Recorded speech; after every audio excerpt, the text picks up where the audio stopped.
Humble ka ba? Napaka-importante nung tanong na to.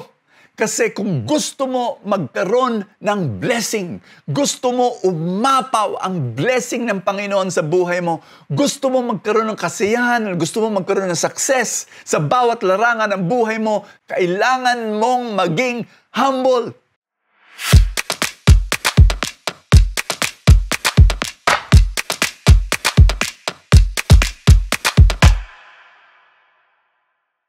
Ang problema ganito, confused tayo, nalilito tayo. Ano ba ang itsura ng humble?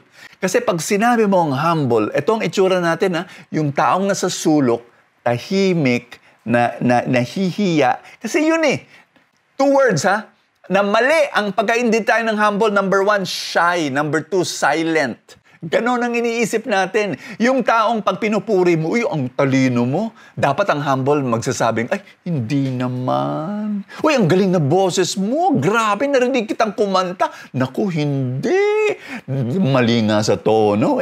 Ganon ang iniisip natin pag humble. Mali po yun. Ang humble, dalawang words, starts with the letter S. Kaya para mas madaling maalala natin, number 1, selfless. Ang humility is not thinking less of yourself. Humility is not thinking of yourself, period. Ulit ba? Rewind.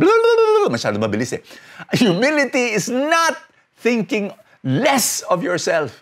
Humility is not thinking of yourself, period. Yun!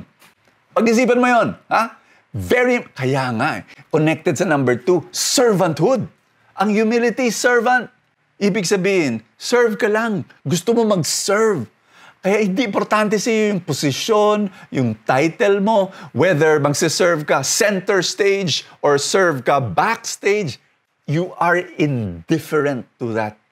Baliwala sa iyo yun. Basta mag-serve. Kaya alam mo sa feast, may kwento lang ako sa feast, ang pinakamataas na ambisyon ng lahat ng mga leader o servant sa feast, ganito: to serve without a title. Oo! Lagi nating tinuturo sa feast yan na hindi importante sa atin yung posisyon, no? Sa isang snap, a snap of a finger, no? Okay, mawala yung posisyon. Okay lang. Basta magse-serve ako. Yan ang pinaka-importanteng posture of the heart ng isang taong who is humble. Pero may pangatlo pa. So sinabi ko ulit selfless, servanthood. Ito, seeking. Laging seeking for growth, seeking for wisdom. May kwento ako sa inyo. Yung nag-attend ako minsan ng isang seminar, ng isang napaka-popular na international speaker. Tapos, biruin mo naman, yung seminar fee, yung ticket, 15,000 pesos for 6 hours. So 6 hours ka makikinig sa kanya, 15,000 pesos yung bayad. So nandun ako, nag-a-attend. Ang ganda naman ng seminar niya. Take down ako ng notes, no? May kaibigan ako, tumabi sa akin. Tapos binulungan ako. Bo, ano yun? Lahat ng sinabi niya, sinabi mo rin, narinig ko sa kayo. Ba't ka pa nagtitake down ng notes? Tumawa ako, sinabi ko, alam mo, maski narinig ko na yan, at preach ko na yan, tinuro ko na yan, nagtitake down notes pa rin ako. Kasi hindi ko pwedeng sabihin na alam ko na yan. Naku, hindi pwede. Kailangan limin ko pa, no? Yung knowledge ko.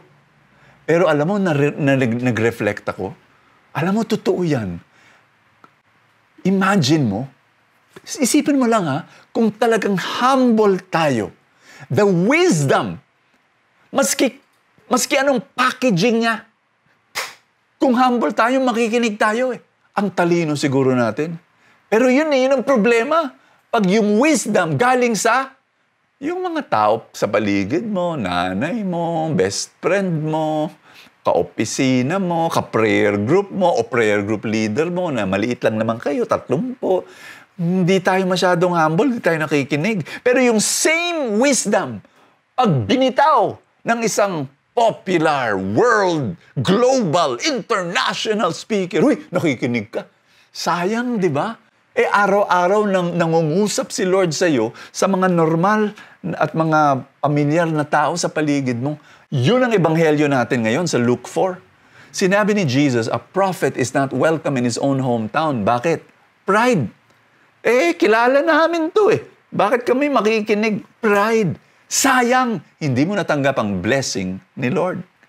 Alam mo, sinabi pa ni Jesus, si Elijah. Kaya nagalit yung mga Hudyo sa kanya, yung mga religious leaders noon. Kasi sinabi niya, si Elijah, pinadala ni Lord sa isang balo dun sa Sidon, isang Gentile.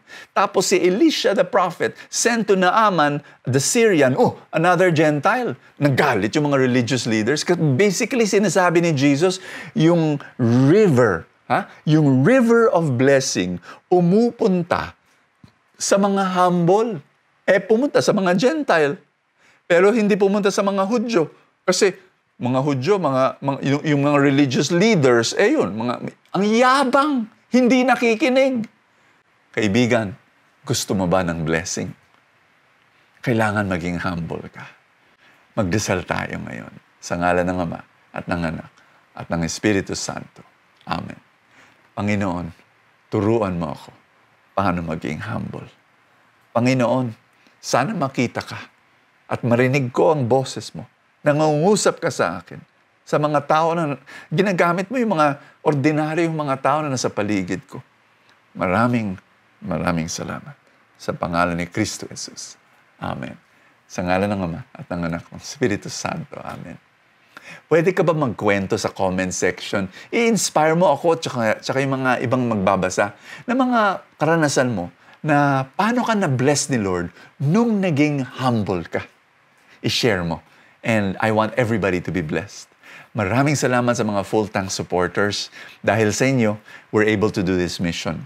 Kung gusto mo maging full-tank supporter, pakiclick yung button na nakalagay Support Now sa ilalim ng video sa Facebook. At maraming salamat sa mga nagpapadala ng stars. Thank you so much. I will see you tomorrow.